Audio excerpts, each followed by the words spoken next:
Okay, you're now live. Okay, this meeting is now called to order. Roll call. Commissioner Daniels. Here. Commissioner Moulton. Commissioner Nielsen. Here. Commissioner Gaines Lynch. Here. Commissioner White. Here. Commissioner Cadigan. Vice Chair Maxwell. Present. Chair Pacheco. For the record, we have a quorum. Okay, very good. Okay, on to the business items. Number 3.1, receive presentation and provide comments on the proposed improvements to Catino Park.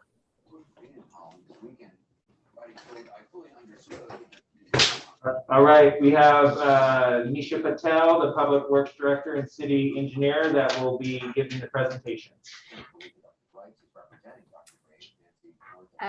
Good evening, Parks and Recs Commission and the public. I'm going to share my screen right now. Someone can let me share my screen. Oh, Nisha, I can pull it up. Do you want to do it, or let me do it? Yeah, I would like to share my screen actually, because then I can control going back and forth. Okay, Nisha, you should have access now. Okay, great. Share my screen. Okay. Okay, do you see my presentation? Yes. That's great. Okay, so Leslie Lantero is in my office. Also, she just stepped out for a second. She'll be back. But again, I'm here to present the proposed improvements to Catino Park, and we're seeking comments from the Parks and Recs Commission.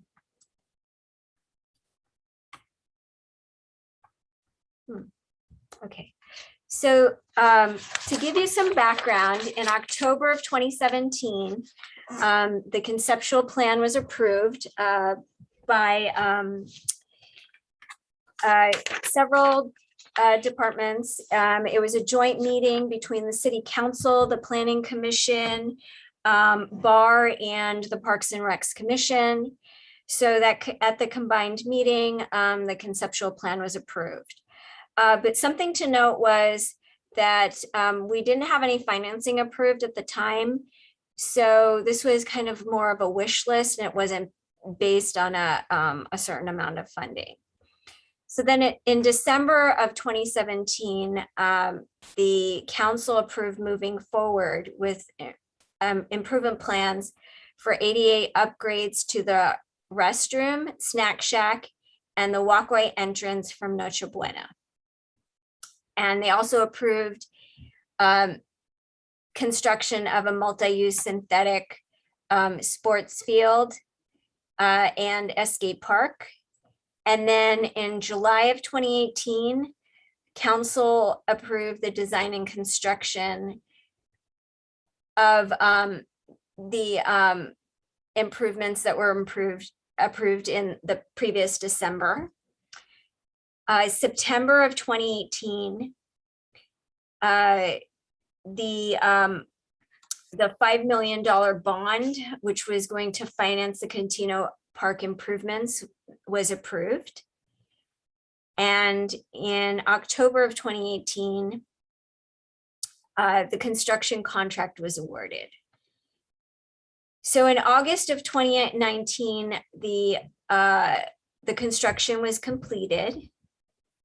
And in April of 2020, design of the parking lot was approved.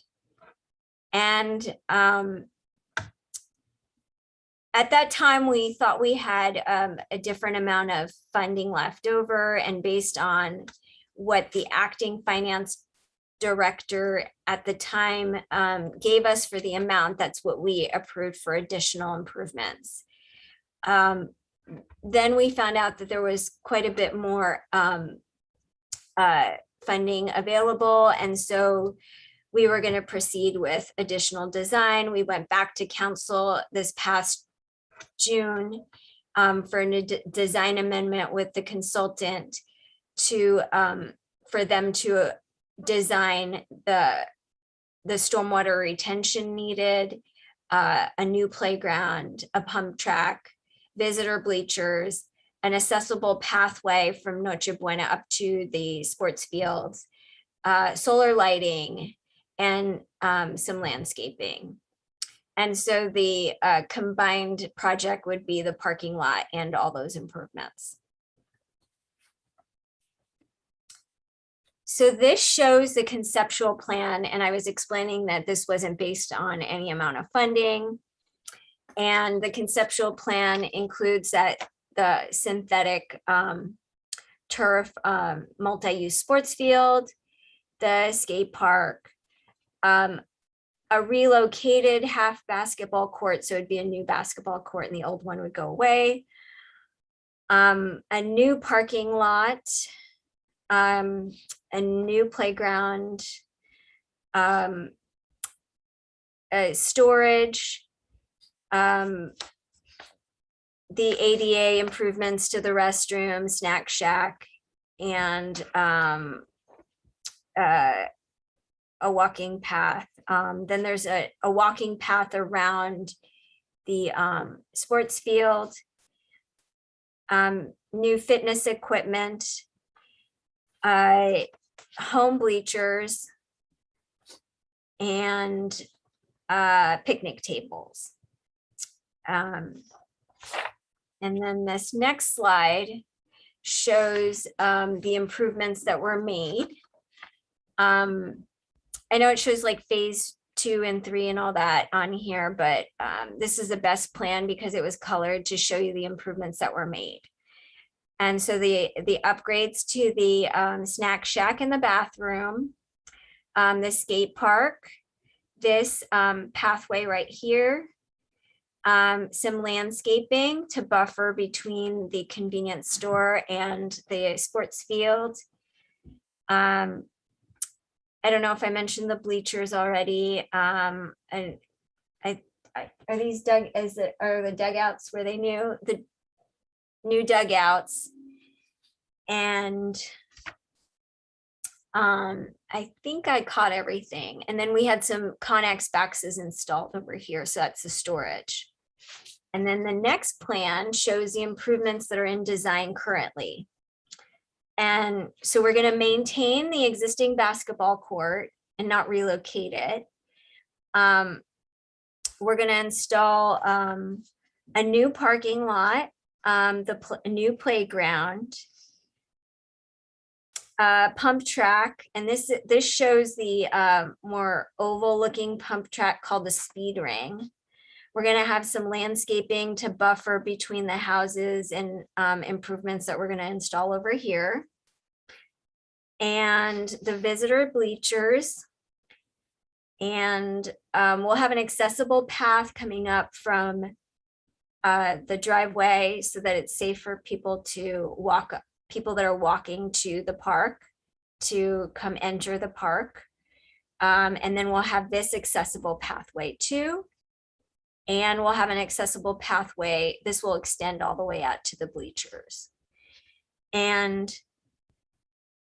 we'll be installing some picnic benches and some benches at the skate park.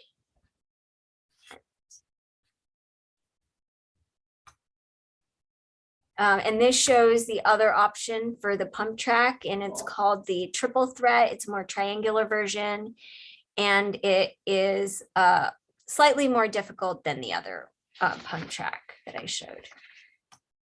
And this would be where the visitors bleachers would go. And I believe the accessible path would go in front of this light pole over here.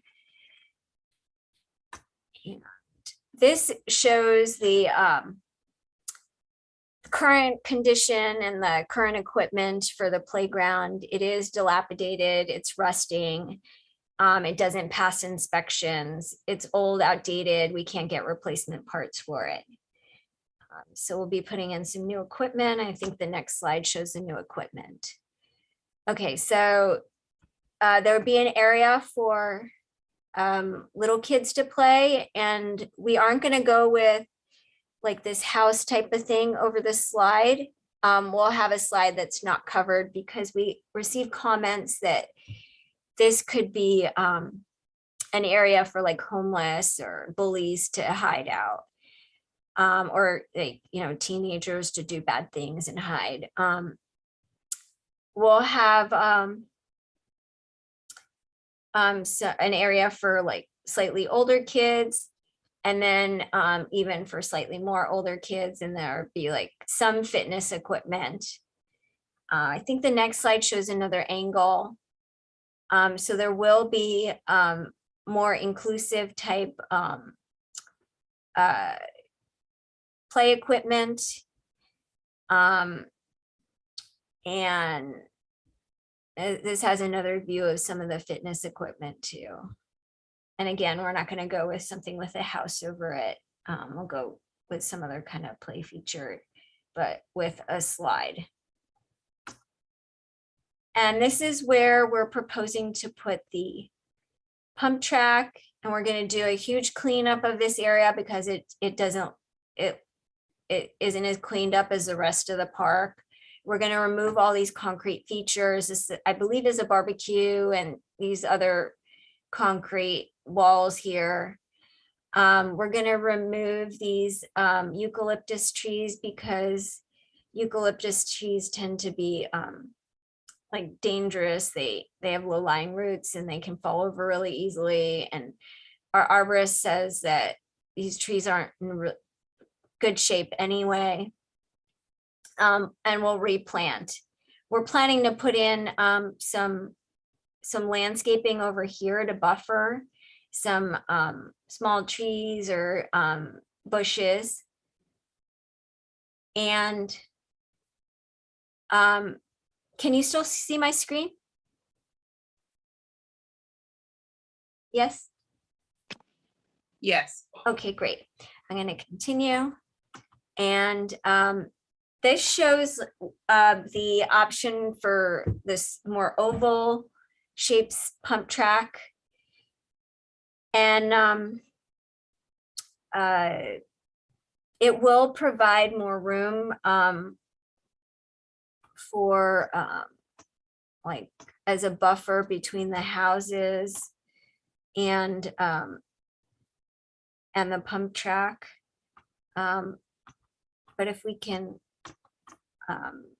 provide the necessary room between the landscaping, homes, and the pump track, we could go with the more triangular option, and that's shown here. And we're hoping to do something similar, which is, you know, clean up the area and like have like a DG area like this. And then we're planning to reseed the remaining area. So it's like a nice area for people to just hang out, throw a Frisbee or sit on the lawn.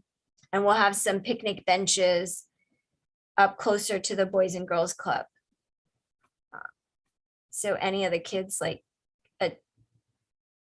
as part of that, can just come out and read a book or eat their lunch. And then this shows like we can have it in made out of plastic, which is a little bit cheaper, or we can have it made out of concrete, which is, you know, $20,000 more, and we could put it in our bid as an ad alternate if we're thinking we may not have the funds for it. And that is something that you and the Planning Commission or Council would like to see it in concrete, like something more permanent. And then this, I had Leslie prepare this as to give you something to show you. It's really hard to follow if we just read off the improvements. So you could see what improvements were originally proposed in the concept plan, what improvements were made in 2019, and then what improvements we're making. And you'll see that between all three projects, we're going to be hitting all except for I believe the bocce ball court. Oops, sorry about that. The bocce ball court. And we'll have some fitness equipment, but maybe not as much as what was originally thought to be installed. And then some of these newer improvements were because of comments from the public, comments from the Boys and Girls Club director, and also from the city manager. That's how some of these other things came about, like the benches at the skate park, the picnic tables. Well, the picnic tables were always planned to be installed. I think there was always supposed to be an accessible path. The visitors bleachers, I don't know how that came about, but I heard the comments when I first got here. And yeah, this gives you the summary. And then Leslie and I are here to answer any questions that you have. Your report. And if you want me to go back to another plan, I can go back to another sheet. Okay, we have any questions? Ms. Nielsen, Commissioner Nielsen. Yes, Diane Nielsen here. Hold on one second. Nisha, oh, you want to keep sharing your screen? I can, just in case somebody wants. I think that's a good idea Okay.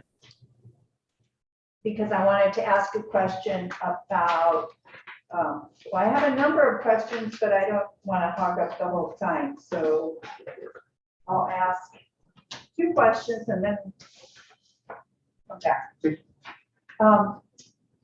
On the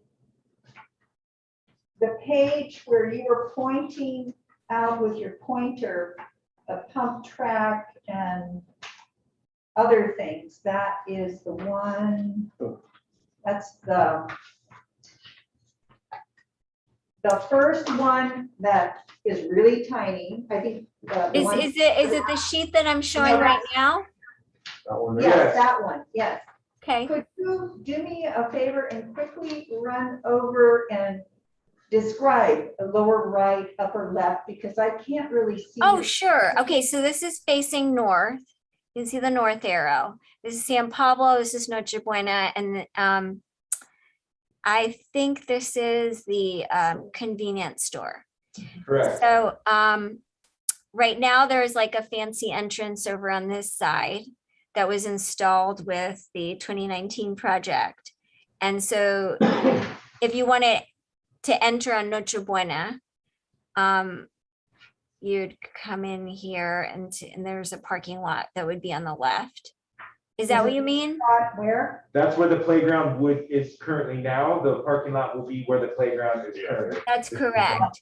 Yeah, the playground is currently here and we're putting the parking lot there. And then, So if you could say lower right, upper left, that would be helpful.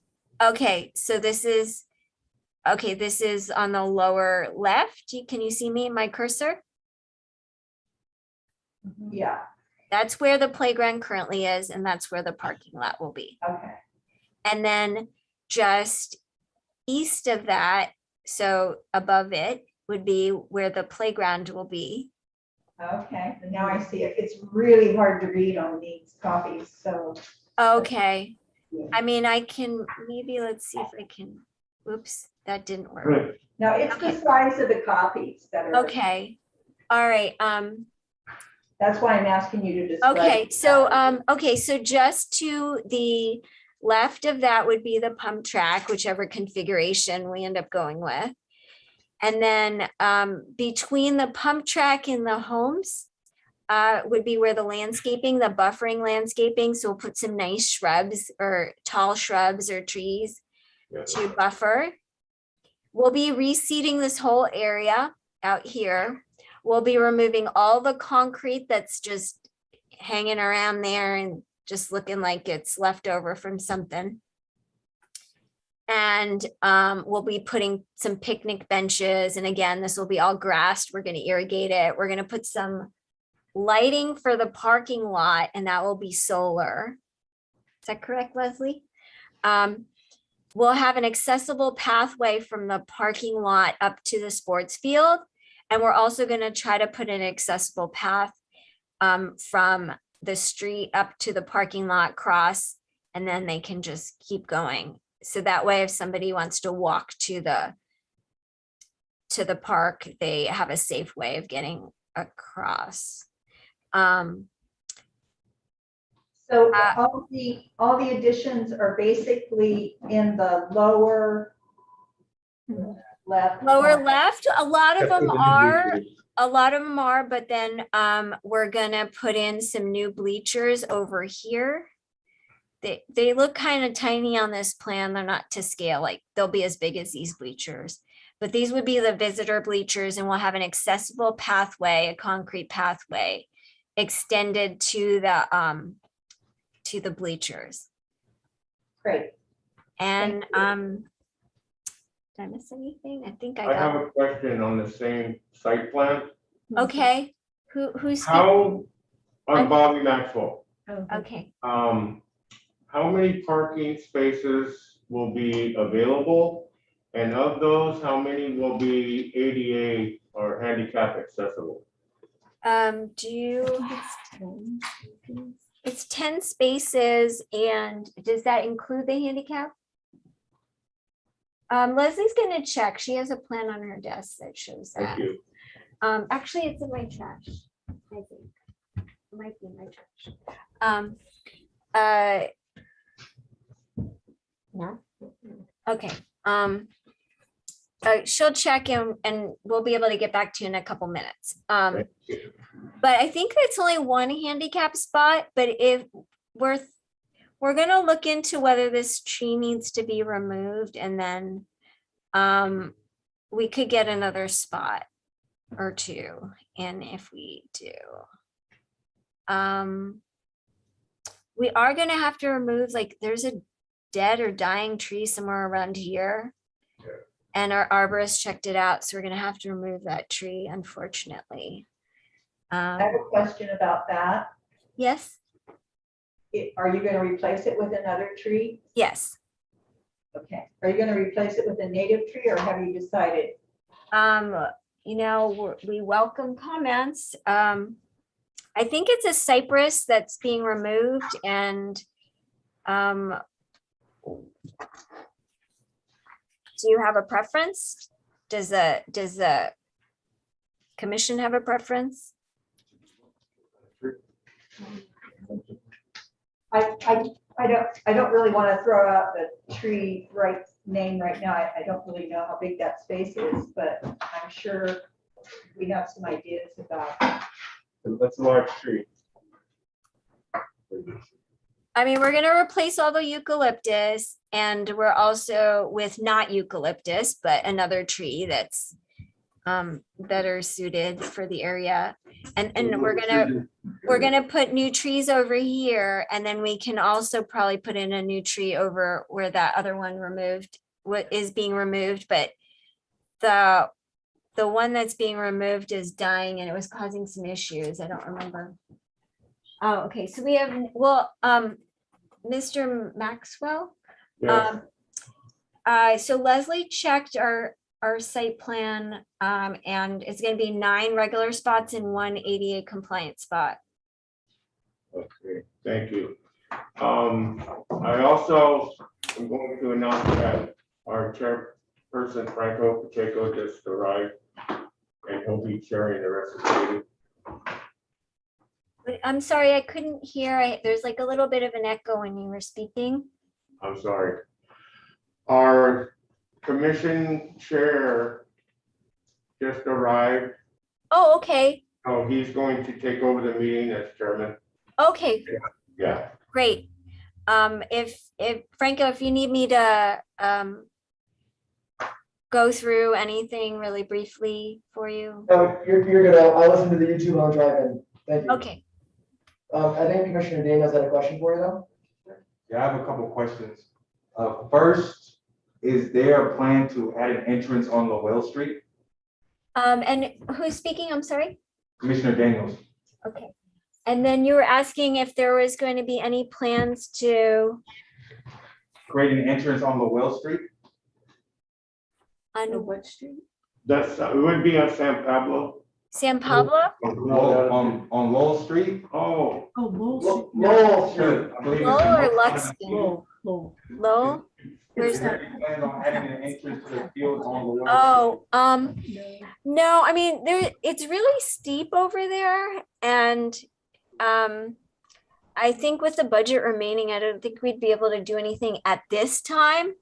I mean, if we, sought out extra other funding, maybe we could do it at a later time. And my second question is kind of double-headed. Okay, Is the relocation of the half-court basketball court still in the plans? no, it's not. I mean, we might be able to refurbish the basketball court at a later date or if we have money left over. But right now it's gonna remain in the same spot. Okay, with that being said, the pathway on the west side of the field where the bleachers are leading towards the other side of the field, the pathway goes through the basketball court. Does that make sense? The walkway from the bleachers? I think there's a pathway in front of the basketball court. No, ma'am, I go there every day. There's a pathway breaks up to the basketball court, so the people trying to go to the other side of the field have to walk through the basketball court. Is there any plans on creating a pathway?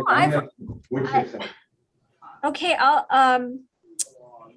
we'll take a look at that. But I last time I went to the park, I didn't notice that. I look at some pictures right after I get off this call. He's saying that the pathway, there's a pathway that you have to go through and walk through the basketball court to get to where. I'm not sure. From the north side of the field towards the south side of the field, you have to go through the basketball courts, which me personally, I see as a safety concern. I think- Kids, I know they're not supposed to ride their bikes, they have to go through the basketball court. Okay, I think we did look at that. There is a way to go around some way.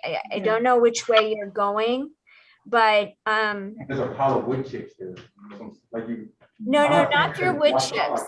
But it's pretty unsafe, like elderly folks can't traverse the wood chips, they have to take the safety, which appears to be the safer route is going through the basketball court.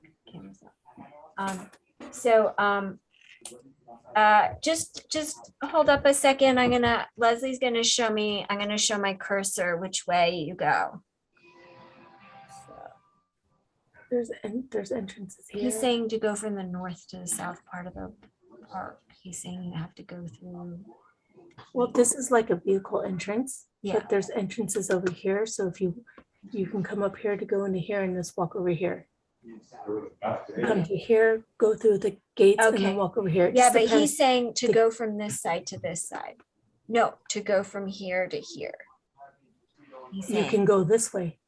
okay, Nisha, if I may, yeah, so I think where the challenge is gonna be is that if with the new proposed, this is Dan, by the way, the recreation director. yeah. The new path that's proposed from the parking lot up to the field, Mm-hmm. there's no direct way to go. Let's say you're trying to go to the, if you're gonna go the shortest distance to the home bleachers, it would take you right through the middle of the basketball court. Okay, so Leslie was saying like you could go like through here.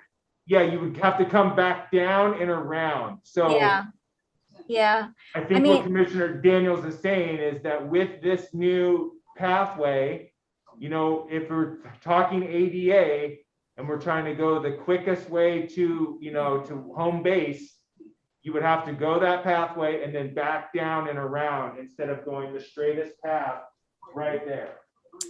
I don't know when they're open, but we can take a look at that, the grade, to get the grades over there for ADA. We can, we're having a lot of trouble. So,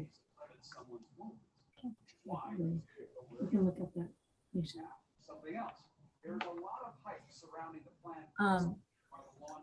Okay, we'll look at that. Good comments, and we'll look at it. I have a question. Okay. Alicia Gaines. Yeah. Oh, yeah, sure. Okay, and my question is going to be concerning up San Pablo, the right corner, Luston and San Pablo there. There's a little seating area in there.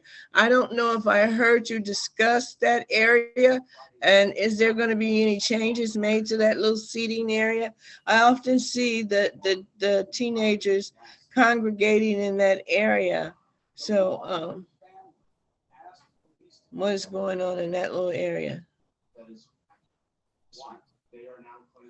Right there, yeah. Okay, so yeah, we don't have any plans to do anything there right now. Are you saying there's like an issue with kids hanging around there? Yeah, Okay, I think so. I just, when I pass, I see a lot of youngsters there. I don't know if any changes has been made to that little area and what is the purpose for that area. I think it's something like a table might be there, and the fence was often, the gate that was there was often bent and broke because they would go in there and smoke or do whatever they wanted to do. So okay, so I think it's just right now, we're just considering it a viewing area. To do anything more there, we'll have to put in a retaining wall. I think is there already a retaining wall? Okay. So, great points for, it's a matter of like, just not having the funding to do everything we would want at the park. I mean, we could, make a list of other improvements we want to make, that are like for the next project. Yeah,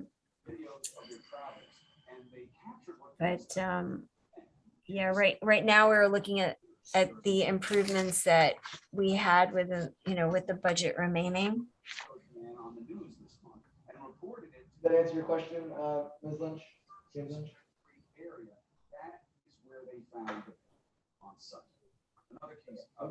Commissioner Gaines Lynch, did that answer your question, or do you have anything oh, else? yes, I didn't hear you. Have to speak up. I'm not hearing.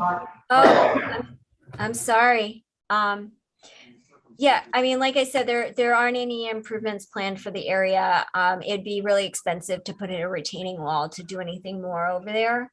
But I'm taking notes and we can consider it, for improvements in the future or in place of other improvements, but we wouldn't have the funding to do the improvements there plus everything else that we've already planned out. Okay, yes, that answers my question. Thank you. Thank you. This is Franco Pacheco, Chair, recognizing Commissioner Nielsen. Okay. So there isn't a possibility to take that structure out if it's an issue? Is there a possibility to take that structure out, Nisha? Okay, I don't know what was involved to put it in, but yeah, it looks pretty steep. I don't know how, I mean, I'm not as familiar with that area. Was that over there when the existing park was there? Yes. Yes. Yeah. Okay, all right. Potentially we could remove it, but we'd have to stabilize this area. I don't know what that would involve. So yeah, we could look into it if that is something that the commission would like us to do. Thank you. I have another question. You were talking about having some accessible play equipment when you redid the playground. Yes. Do you have an idea of what percentage would be all-inclusive? Oh, I don't know what's gonna be inclusive, but I think there's this piece of equipment here. And was there anything else? On the slide structure or something. Okay, and I think there's something on the slide structure as well, I think on this side of it. Let me see. That This- one right here. Merry-go-round or swing. So those are, This would be all inclusive. okay. This Let's see. this piece here, if they go with something similar to this playground structure that's not a house, as long as if there's something in the sidewall, that would be considered all inclusive. So roughly it would probably be 10% maybe.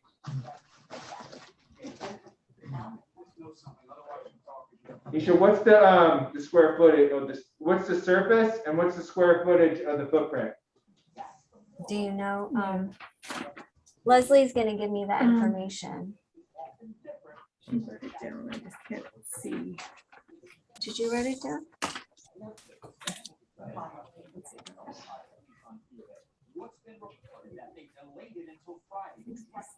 By 36. Okay, so the playground's 66 by 36.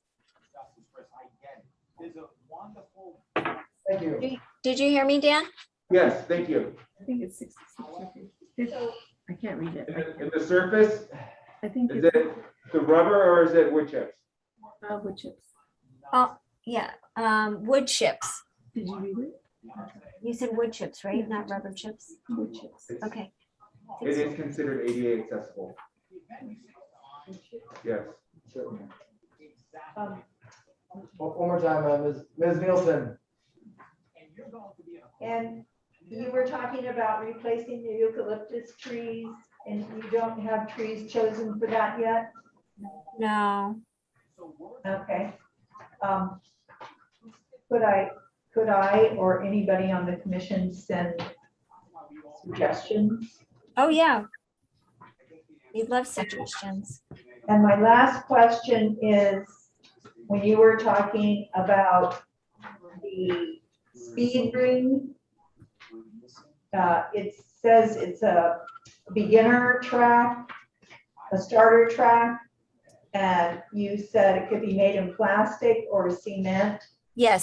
But if it's a starter track, would it not be better to make a plastic one so it could be easily removed and replaced with a? Well, starter track meaning for younger kids. Not that it was like, I mean, there would be quite a bit of investment to purchase. We don't want it to be disposable because it's going to be like $30,000. And this is the one that's a little more difficult, but can be used by little kids and bigger kids. Oh, okay. That makes sense. Yeah, I mean, so even if we went with the plastic, we want to keep it in place. I don't know if the concrete might last longer than the plastic, but the designer of the pump track is on the line. Is that correct, Leslie? I believe so. Zach. Yeah. I think he might be on the line. No? Yes, hold on, I will get him on. All right, Mr. Zach Wormhout, please unmute yourself and you can now speak. Very good. Can you hear me now? Yes. Yes. Yes. Okay, good evening. I can answer any questions you have on the different pump track options and material options and layouts. I believe the question was, It says it's a starter track. go to Ms. Nielsen, he's on there. I was just questioning plastic versus cement because it said the speed ring can be added to over the years. And I wasn't sure what that to become a larger track. So I wasn't sure Sure. what's your experience with plastic cement.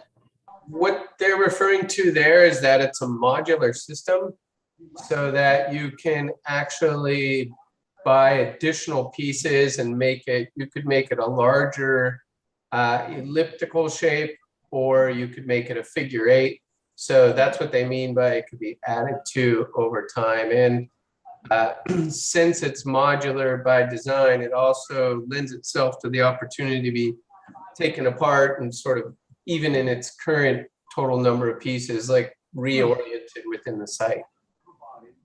So that's in the plastic form or cement and? The plastic form is more conducive to either modifications in the future, making it a little bigger, or I shared this with staff earlier that County of Santa Cruz has the elliptical track and they move it from park to park over time. So it is very portable, with some resources. Thank you. Sure. Commissioner Daniels has a question. My question would be also concerning the plastic versus cement.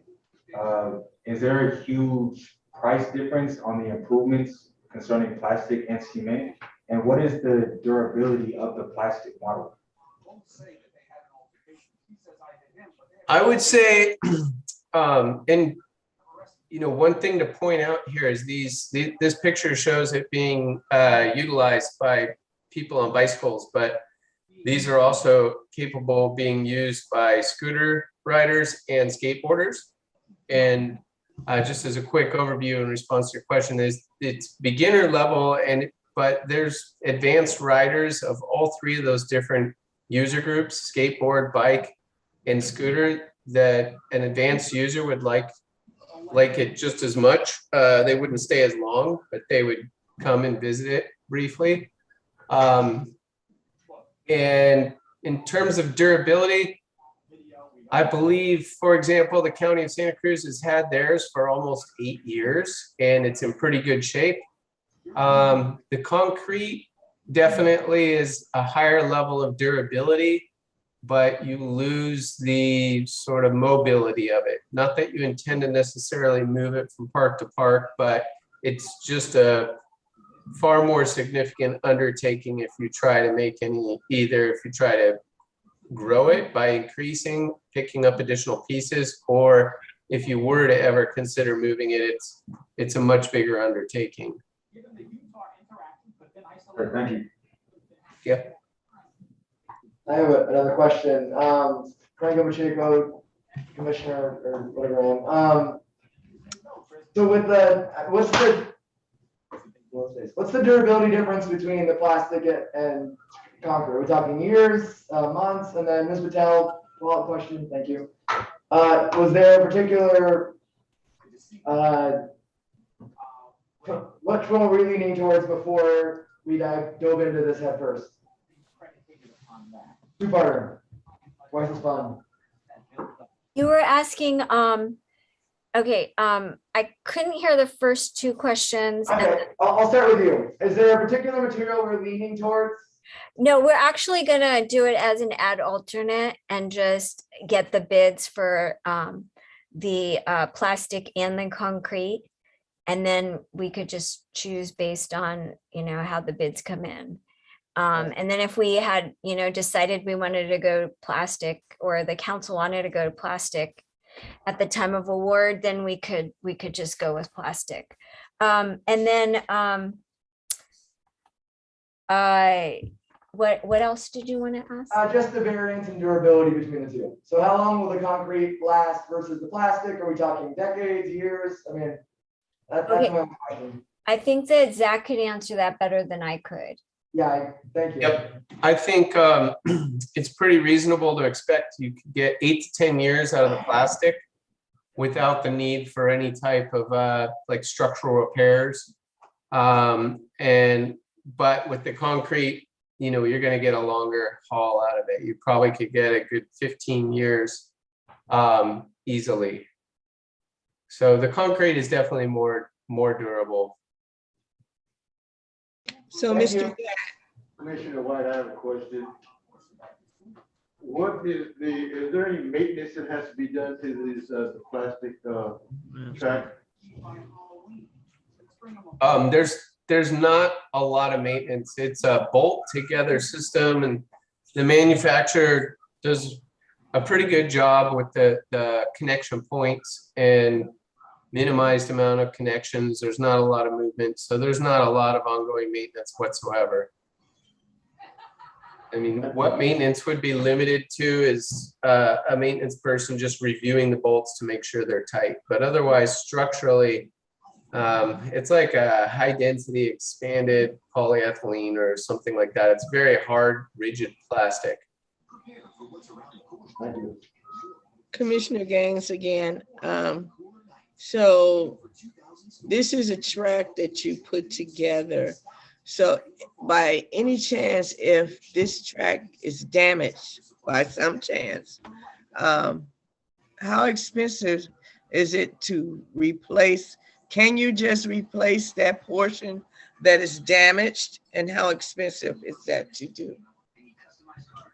Oh, that's a great question. The answer regarding can you just replace the piece is yes. That you can, in the same way that you could buy additional pieces and make it bigger or longer, as you can kind of see in the background of the one that's here in the lower part of the picture.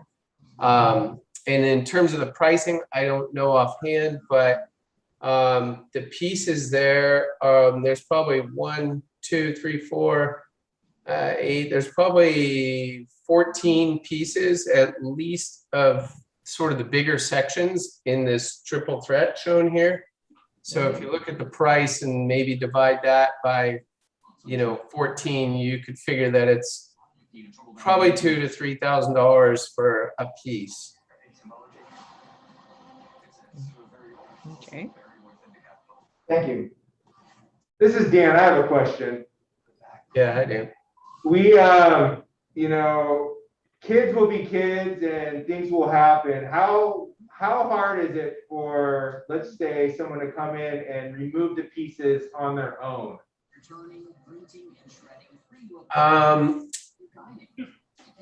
They're basically put together with the vandal-proof screw hardware.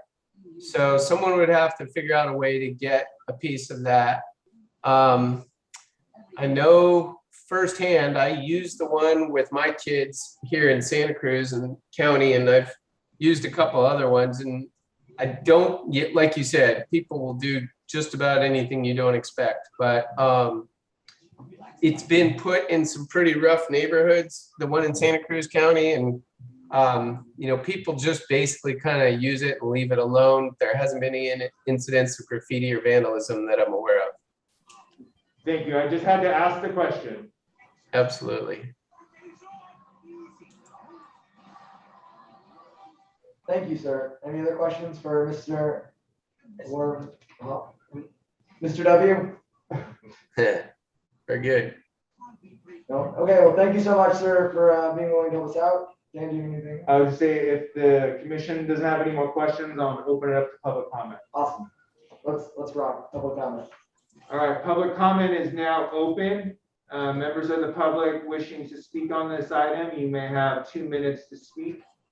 And please use the raise your hand feature. Public comment is now open.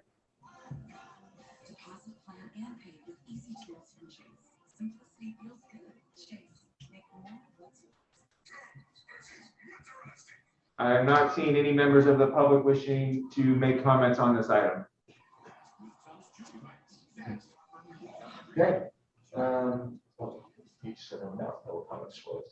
Okay, sorry. Public comment is now closed.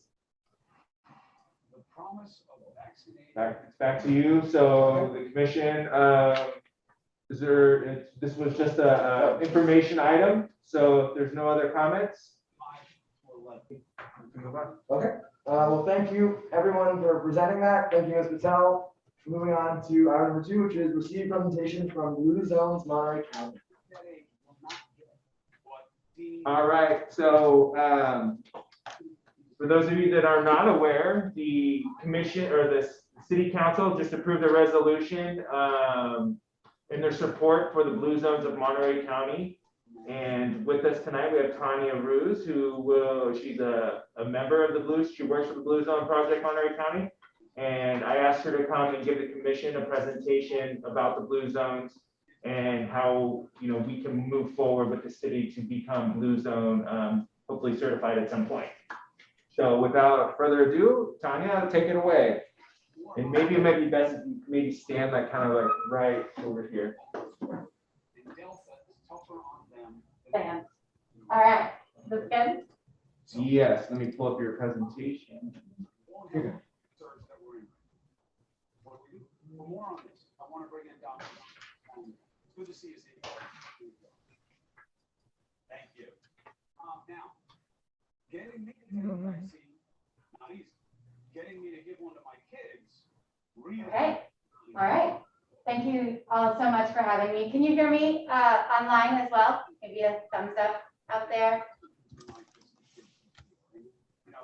Yes. Perfect. Great. Thank you so much. My name is Tanya Rue, and as Dan said, I work with the Blue Zones Project, Monterey County. I'm a born and raised Peninsula Monterey County resident and a new resident of Seaside. So happy to be here today, and thank you for your service to the community here. So I'm going to just kind of give you a broad overview of what the Blue Zones Project is all about, and then a lot of our work is just really kind of getting into community and listening and really starting to understand where you see opportunities that we can align with and help support. So first off, thanking our sponsors. All of our work is free to the community and broadly Monterey County, thanks to Salinas Valley Memorial Healthcare, Taylor Farms, and Montage Health. Keep going, hold on. He's he's like, all right, let's go. All right. So you all know, we live in this county. We're aware of a lot of the key issues, but this is kind of our, why is this project here in Monterey County and specifically, in this particular community. And so, we're looking at some of these health indicators, certainly almost half of the folks in our communities are either diabetic or pre-diabetic. One of the things that really gets me all the time is the fact that Monterey County is literally growing the produce for the world. However, our young people and even adults just don't have access to those fresh fruits and vegetables. Physical activity. There's also the kind of the pandemic. We're in a COVID pandemic, but there's also a pandemic of isolation and loneliness that we're all living through. So there's a lot of kind of big reasons why. Next slide, please. The Blue Zones Project originally came to Monterey County in 2018, and we started the work in Salinas. And now we're expanding countywide, but then with a specific focus here in the peninsula cities of Marina, Monterey, and Seaside, San City, Delray Oaks, obviously they're kind of by proximity as well. And then in 2022, we'll be completing the final piece of expansion down into Gonzales and Pink City. So I think, this is kind of the environmental factors that it's just getting harder to lead a healthy lifestyle. We're constantly bombarded with advertisements telling us, what we should be eating and whatnot. Our environment, increasingly encourages these unhealthy behaviors. And as I mentioned, loneliness and social isolation, even though we're kind of more connected than we've ever been through our devices, we kind of are actually feeling a little bit more lonely than we've ever been. So the good news is that what determines our health and our longevity is actually really only about 20, you can see there, it's tiny, but about 20% has to do with our genetics. The majority, 80%, has to do with our lifestyle and the environment in which we live. And so that's hopeful. That gives us hope that there's possibility to start to change some of this. So where it all began, this guy here, his name is Dan Buettner, and he did the original research back in the day. The Blue Zones research originally came out about 10-ish years ago in a National Geographic. It's still the third best-selling National Geographic of all time. But it basically profiles what this Blue Zone project is built on. So the next slide will show us just briefly here. He discovered him and his team discovered the 5 original blue zones. So these are the places in the world where people live not only the longest, but the most wonderful lives as well. They're called blue zones because literally there is a blue highlighter on the table. And that's what they use to like circle the map. So you can see Loma Linda, California, Nicoya, Costa Rica, Sardinia, Italy, Ikaria, Greece, and Okinawa, Japan. So these are the highest concentrations of centenarians, or folks that live to 100. But really the key is that they're living longer, better. They're living these vital, wonderful lives. There's a handful of slides that skip because we're not in presentation mode. So maybe keep going. It won't go into it. There's our next slide. Okay. So the next question, after these 5 original blue zones were discovered is that are there key commonalities that exist across all of these communities regardless of geography? The answer is yes. These are what we call the Power 9. So these are the common things that all of these folks in Okinawa, Japan, and Loma Linda, California, they all were doing these core principles. So these are the Power 9. So these are our key lessons. And it's tiny, they're tiny to see, but I can just kind of point out the purple section is all about community. So that's tapping into our sense of belonging. Putting our loved ones first, family first, connecting in meaningful ways, finding your right tribe. So whether it's your born family or your chosen family, these are the people that connect with you and give your life meaning. The green section is we call eat wisely. So this has to do with eating a primarily plant-based diet. We're not saying no meat, but just thinking about eating more fresh fruits and vegetables on a regular basis. Friends at 5, or sometimes we call it wine at 5. So it's a way of getting together with your social network at the end of the day and de-stressing and decompressing. Americans are stressed, y'all, you know that. And so this is the way to just actively build in ways to just let go of that stress at the end of the day. Stress kills people and shortens our lives. The last one in there is 80% rule. So this is from our, we borrow from Okinawa, Japan. They have a little saying called hara hachibu, which apparently is translated to mean stop eating when you're about 80% full. So this is being a mindful eater, and it also translates into lower caloric intakes and so forth. And then the blue section here is all about right outlook. So downshifting is key. So that's, again, actively de-stressing, finding whatever it is in your life that might be reading a book, it might be going for a walk, it might be playing with your grandkids, whatever it is that helps you just let go of the stress of the day, that's what downshifting is all about. The next one up is purpose. So the research says that if we actively understand what our sense of purpose is, why we get out of bed in the morning, we live 7 years longer. So we do a lot of different opportunities to help people tap into that sense of purpose. And then the green section there is all about moving naturally. So living in an environment where, you walk places, right?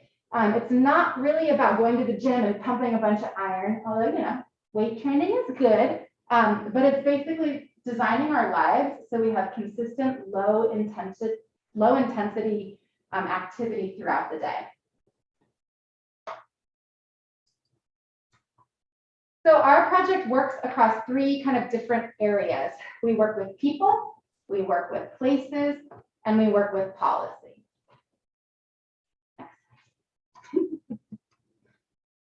Thank you. Okay, yeah, perfect.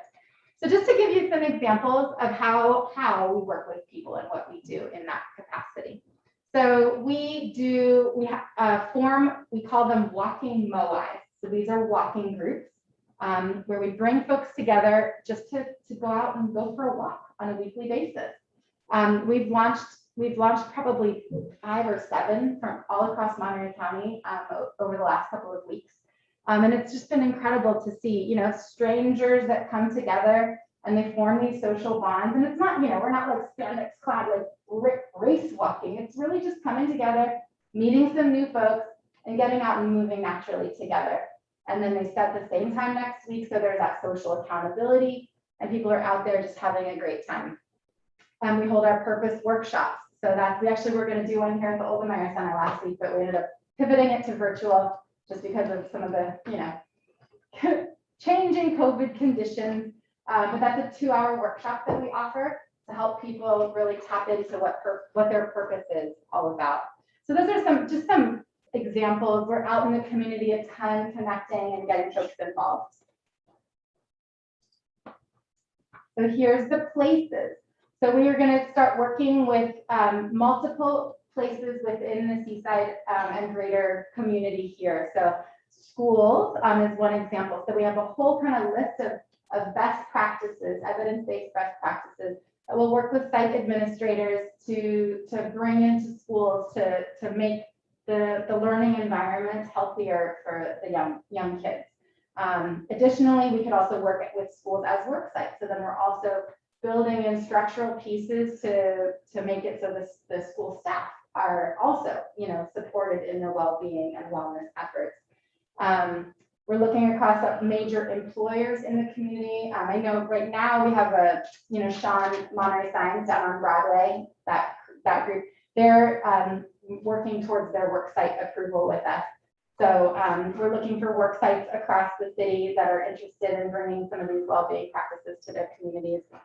Restaurants, grocery stores, and civic and faith-based organizations. So it's a really kind of multi-pronged approach to get people thinking about health and well-being.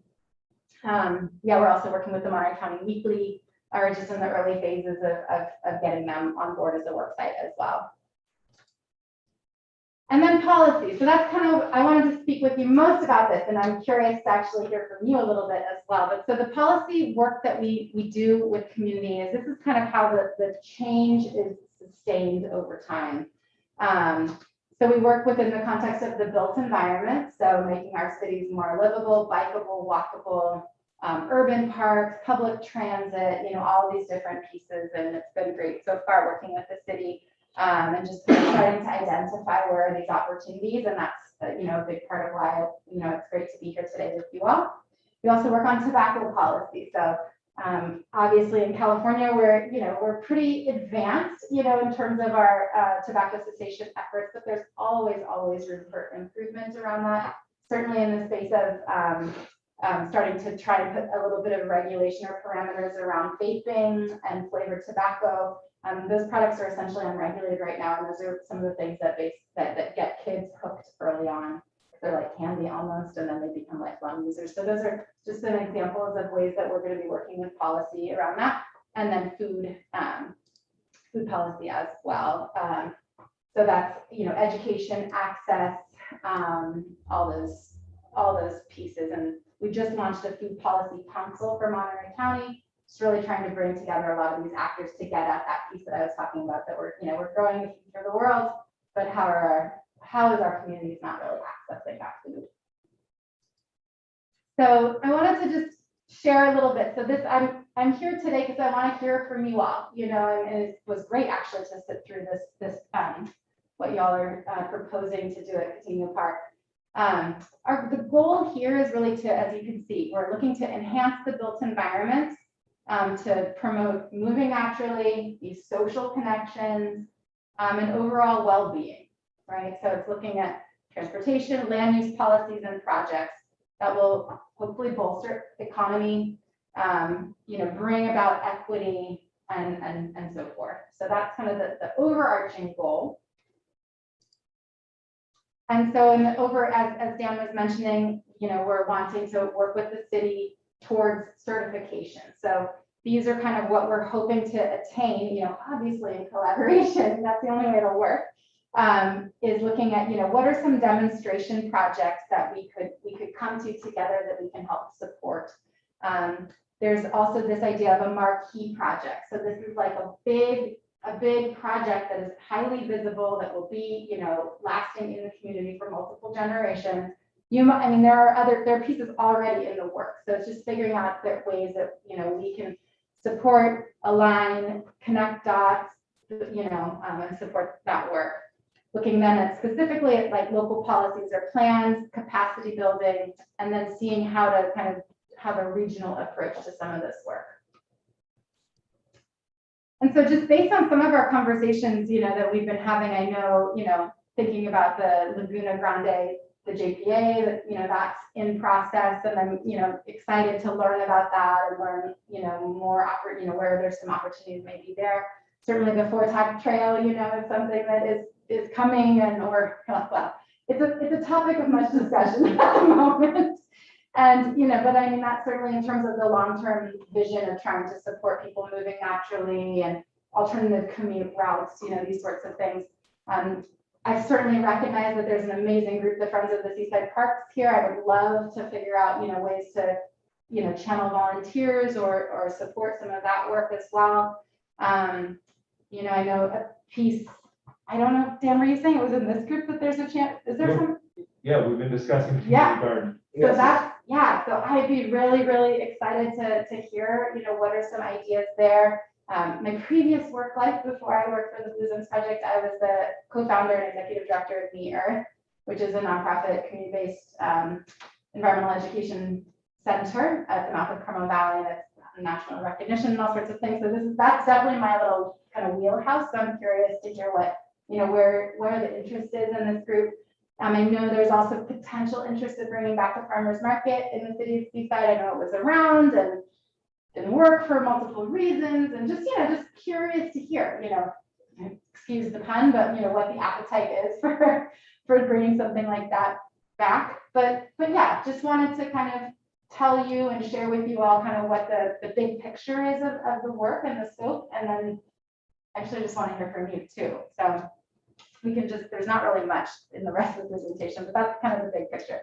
Our goal is to support folks in the city to live longer, better lives. And if you're interested in, getting involved, we have, these pledges. If you wanted to sign a pledge, I have some paper copies here today, but I'm mostly just curious to hear your input and thoughts around things. Volunteering, you're already doing a great service, so I'm not going to ask you to volunteer, but we always are looking for volunteers. So thank you. And that's my contact information, but I don't know how much time, we have. First of all, if there's any questions, happy to take questions, and then I would just be curious to hear just kind of off the bat some thoughts and ideas, and invite follow-up conversations and communication if appropriate. So. Commissioners, first up. I got a question. Okay. Yeah. My question would be, when you was going through the presentation and you was going over how the organization decides what's a blue zone and what's not, I've seen a lot of like empirical data, and then I've seen a lot of like subjective data. Like you said, like tribal, like knowing your tribe, and then like it was certain things. I was wondering, how do you actually collect the data to figure out what zone to pick, right? Because obviously, I mean, a lot of the data wasn't something that you can grab off a census. It was something you can grab off like historical data. There was a lot of like personal words that would need to put either people on each side. Yeah. So I was just wondering how your data collection even brought you to monitoring. I love that question. That's a great question. There's extensive research. So yeah, I guess to give another piece of context, Blue Zones Project is a national kind of initiative. There was that early National Geographic research, right, that kind of spawned all of this idea, which was essentially taking that core research and then wanting to kind of see if it could be possible to reverse engineer those key principles into communities. So it started in Albert Lee, Minnesota, many years ago, and now the project is operating in 60 different communities across the U.S. And so before it even comes into a community, there's a ton of research that is done, not only looking at kind of what are the general health indicators. So they look at like BMI, they look at diabetes, they look at cholesterol rates, those sorts of things, to just get kind of like a very broad understanding of health, traditional understanding of health. But they're really starting, it's cool, they're really starting to broaden the understanding of what community health and well-being looks like a lot more. There's a partnership with Boston University that is starting to overlay pieces around the social determinants of health. So really trying to understand like what are some of the systemic underlying issues that cause just the perpetuation of equity and access issues and so forth. And so I don't know if that's answering your question. I mean, it's a very comprehensive way that the project works to identify its impact over time. So it combines self-reported data. So when the project started at Salinas, there was a whole bunch of surveys that went out, both paper surveys to, very like strategic and randomized addresses all across the county, as well as a digital, basically questionnaire. So it was a bunch of self-reported data from community themselves. And then that was the data essentially wasn't manipulated is not really the word, but adjusted to match the census tracts. So like, say the people who responded to the surveys were like 70% women, which usually women do respond to surveys more, right? It was adjusted so it matched, like it say, Monterey County, the percentage of women are like 51%. So it was adjusted so 51% of the women were represented in the survey. So it's a pretty good crack at the data.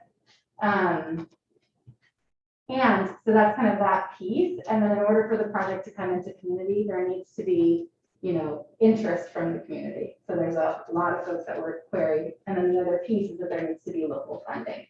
And so that's where Salinas Valley Memorial Healthcare, Taylor Farms, and Montage Health basically said, we believe in the impact and the efficacy of this work. I think also what many hospitals are starting to see these days is that by the time people end up in their hospitals, they're sick. There's not a lot that can be done, or it's kind of putting Band-Aids on. And so what hospitals are trying to do is go upstream and really invest more in the community-based and preventative type work. And so that's where their interest in the Blue Zones project comes. A lot of words. Did that help? Yeah. Okay. Commissioner White, I have a question. What is the percentage of active participation Yeah. from the public? Well, we're just getting started. So. Well, you brought up Minnesota. Oh yeah. What would be the percentage of the participation?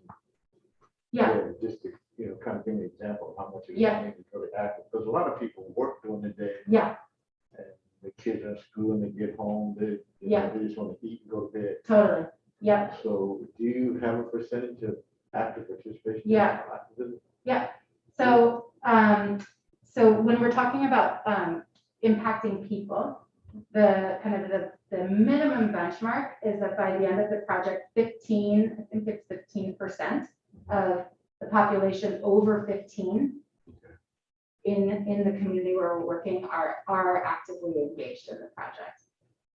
And so depending on the scale of the community, and Monterey County is a big community, a big county, but what we really try to work around is what we call the life radius model. And so exactly kind of what you're talking about is that, we want, we kind of talk about that as like the place where people live, work, pray, play, that there's a Blue Zones presence in those spaces. So like, kid goes to school. Oh, it's a Blue Zones approved school. So they're hopefully eating healthier vegetables at their school. Their parents might be working at a Blue Zones work site. Okay. So they're getting that there.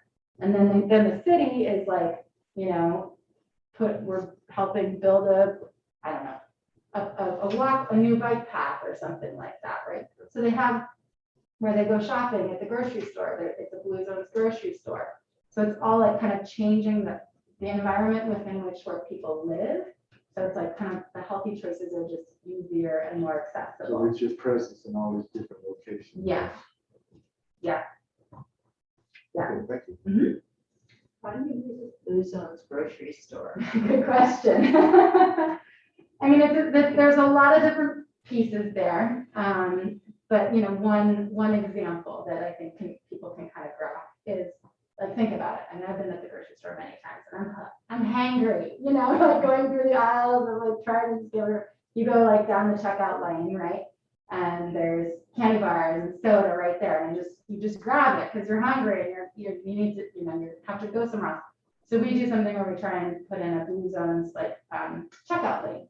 So instead of Snicker bars and Frito, Red Hot Cheetos or whatever it may be, there's granola bars, maybe some fresh fruit. Instead of soda, we put in water.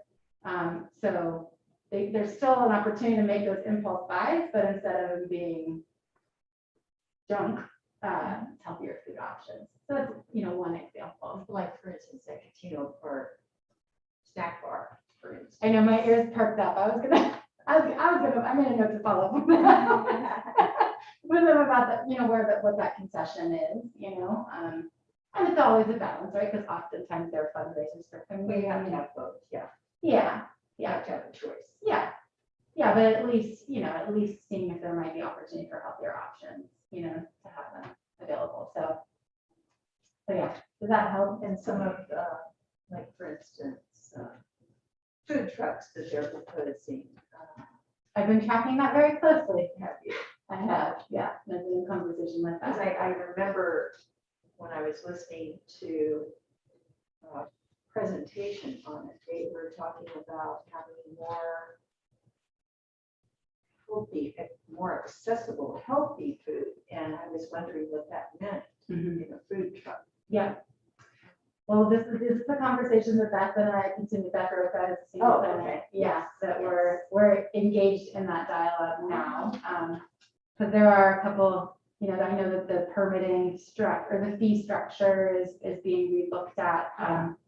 But there are ways to kind of incentivize healthier, not incentivize, but maybe help prioritize healthier food vendors in the process. I know there's also kind of a delineation, at least the way it's being written in this city, around push carts versus the actual food trucks.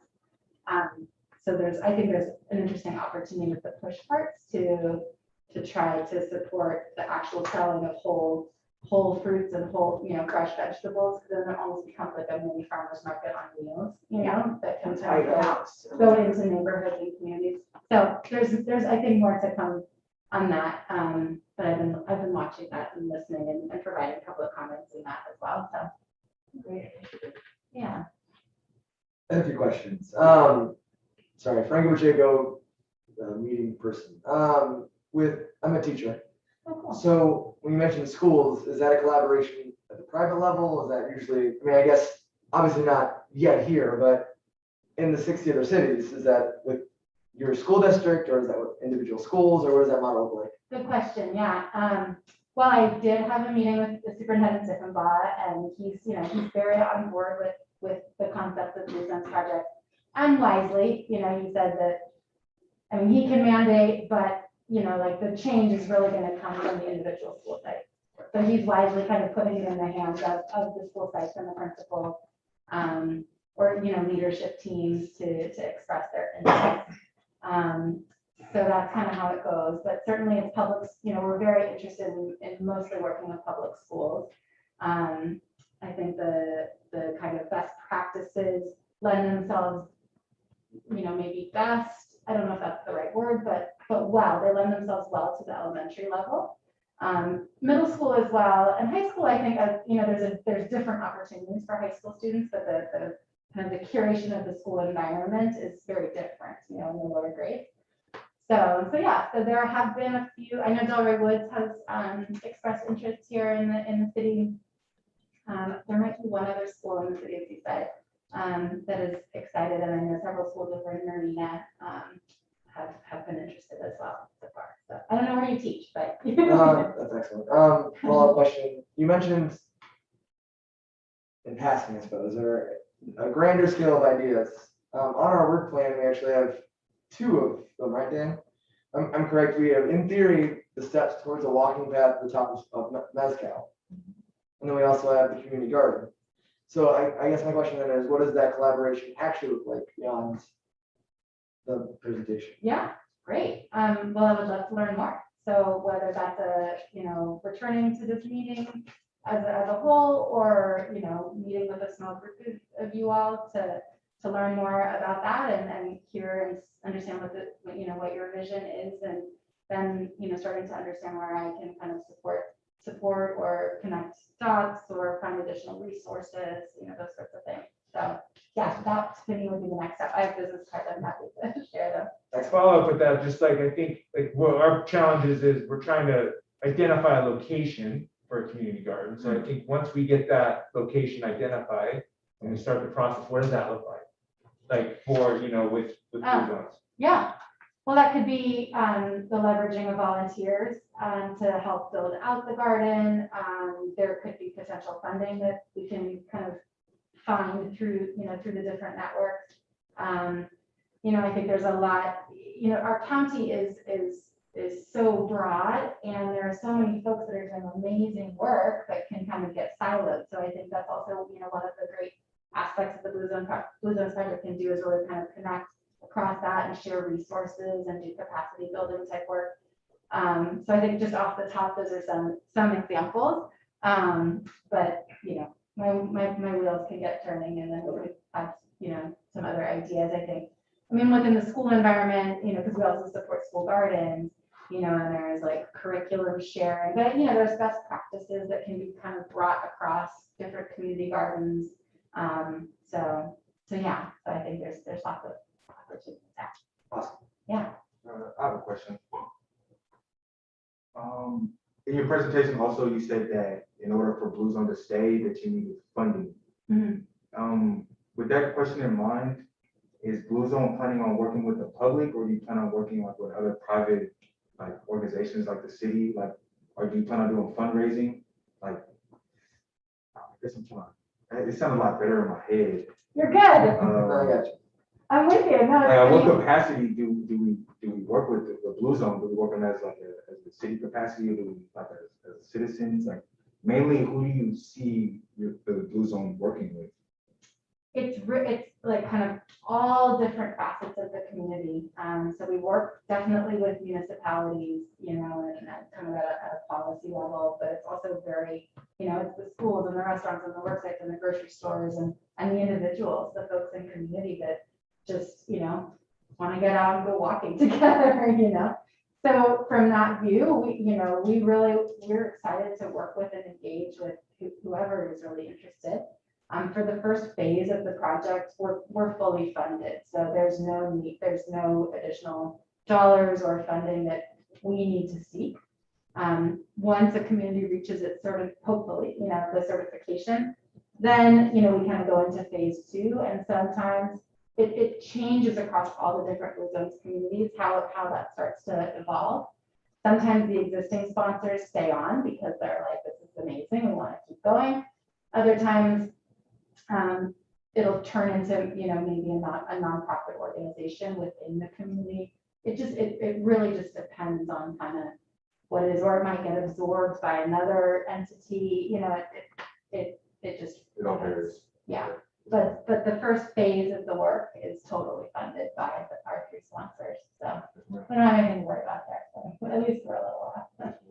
I have a question on that, actually. So I guess, and I imagine this varies, but standardly, how long is a phase? How long are you guys here in the community before the next stop? Yeah. I believe for phase 1, it's 4 years, 3 to 4 years here.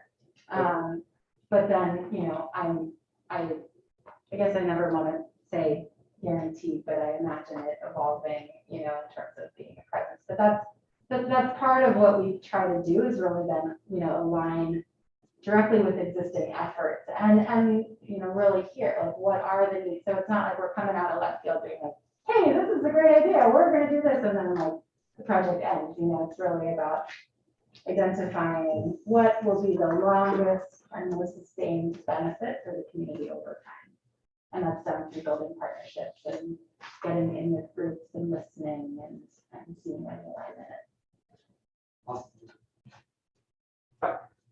Go ahead. Well, I was just gonna say that my question is more trying to just figure something out. Maybe we can, I don't know if we can backdate something. So I would think that if Blue Zones would have come to us back in 2017, if we would have started this, I would think that Catino Park would have been a great marquee project. Mhm. I think that would have fit in there. Mhm. Is there a way that that can still be used as that? Because we're still doing work on it and it's not officially completed, or have we missed a window on that?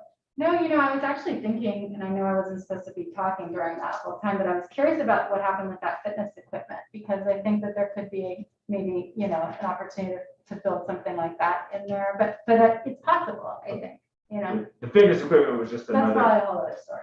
That was just, they were throwing things out to put in there, so it Uh-huh. wasn't necessarily something that stuck. But Uh-huh. I'm just curious as we're going through here and we're looking for these marquee Yeah. projects. Or even a demonstrate, I think there could be an opportunity in the build out of Katina that there could be a demonstration project that goes in there. I mean, the pump track, I mean. The pump track to me also Yeah. would be one that can, Totally, of demonstration, okay, totally. perfect. Yeah. And you and I can discuss that more. I Yeah. just wanted to put that out here now, if we're kind of thinking like, these are the kind of projects that I think that the city is already working on. Yeah. That will fit the need. And one thing that Tanya left off for slide was actually the safe routes to school. Oh, yeah. Because Sorry. that's a whole nother piece that will help us get to where we need to go, that the city is already engaged in. Mhm. So, Yeah, that's a big part of the Bluegrass Project work. That's because Yeah. the park is like a magnet. People will come. and I think They will just, see that. Mhm. and I think just like putting it out there that everyone's like, wow, the city's already doing a lot of things that Mhm. without even realizing that we're there, we are there.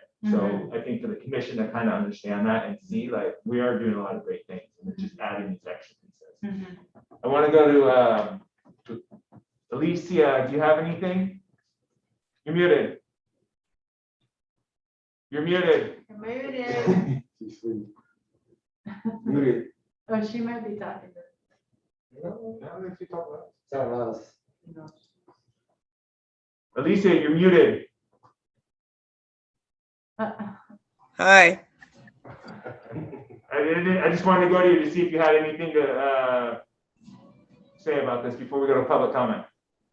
I really don't, and I do have something to say because I'm not hearing good on this Zoom, and everyone is talking with their mask on, and so I'm just getting bits and pieces of what's going on.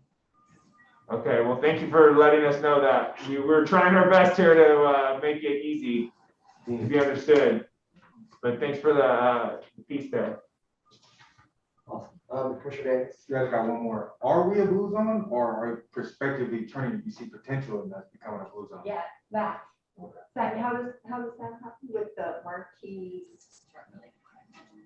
There's a bunch of phases. Yeah, there's, Is so it- from the policy perspective, there was that kind of list of things, but then we're also, we're looking to engage 15% of the folks over 15 years old.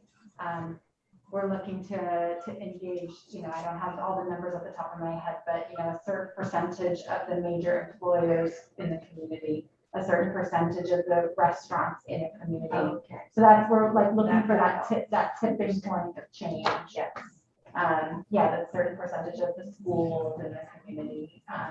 And that's where we work towards, because then that becomes like that critical mass where, kind of people will see it in all different places in their lives. And then that is what supports the behavior change. And another piece with that too is like updating some of our policies and our ordinances. So like our smoking ordinance and, things like that. Things that we go and we can make those meaningful changes will help us get to where we need to go. Yeah.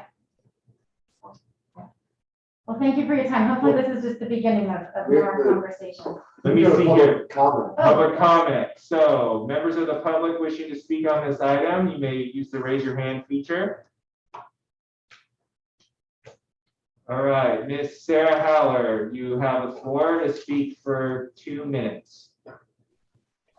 Well, I'll echo what Miss Alicia said. The audio was sort of in and out for me, so sort of caught bits and pieces. But what did catch my ear was the community garden. I think that's such an excellent idea, and to have more spread out instead of like 1 or 2 locations where you had to drive to. And if you could think about really long-term fruit trees as part of those gardens, there's a apple tree in my neighborhood that's just loaded with apples. So, and then going to the grocery store, when you see the cost of, what produce is, I'm all for the community gardens. So thank you very much. Thank you for your comments, Ms. Howler.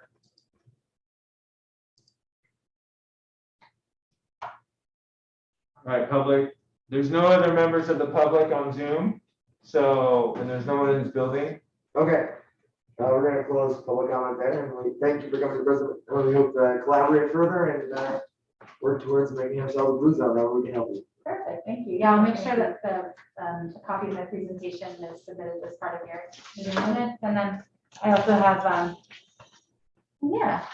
have flyers here, and I can also leave some business cards. I'd love to be in touch. And if any of you all know a work site that might be interested in learning more about what that's all about, we're hosting 2 summits. They're free, of course, via Zoom tomorrow. That's kind of short notice. But then the following Tuesday as well. So if y'all know anybody or pass it around in your networks, be appreciative.